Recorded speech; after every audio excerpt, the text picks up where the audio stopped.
पण आता पराक्रमाचा प्रस्कर्ता इंद्रजित तुझ्या समोर उभा होय.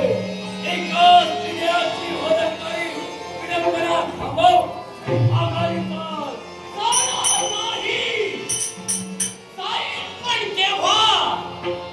ज्या अर्थी माझ्या मनात निर्माण झालेली कामभावना आणि तीच कामभावना या सुरोधनेकडे पूर्ण करून घेईन. तिच्या सौंदर्याचा तोडामोड करेन. त्याच वेळी पुरस्त जाणार. मला स्वप्न पाहण्याची गरज नाहीये. कारण त्या स्त्रियाचा तोडामोड करण्याचं स्वप्न माझं आहे. त्या स्त्रियाच्या रक्षणार्थ हा मेघनाथ तुझ्या समोर उभा होय. वितंडवाद निर्माण करण्यापेक्षा विश्वाचा चलित चित्रपट अजून 4 दिवस पाहिला असेल तर माघारी हो म्हणतोय. मग हे मेघनाथ, अरे वितंडवाद तू निर्माण केलाय. तिथं इथं तू आलास.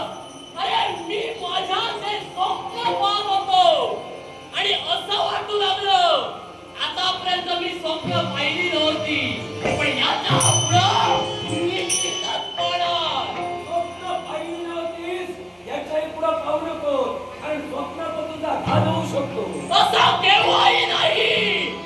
अरे जर का हे मानव स्वप्न पाहू शकतात, जिथं या यक्षाचा दरड आहे तो यक्ष का स्वप्न पाहू शकत नाही? आणि ती त्याचा स्वप्न पाहत असेल आणि पूर्ण करण्याच्या हेतूने वागत असेल त्या तुझ्या स्वप्नाचा हा इंद्राची दुवा होय. फक्त तो माझ्या स्वप्नात येईल.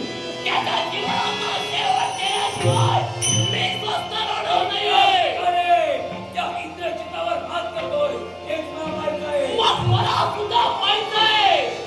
या प्रसंगी निघताच नव्हे तर स्वतःच्या कायेचं रक्षण इंद्रजित कसं निवडलं? याचं रक्षण कोणत्या प्रकारे करावं पूर्णतः मी जाणतोय. पण स्वतःचा जर 4 दिवस उगाचे जगायचे नव्हते सामर्थ्याच्या होदारी सांगतोय.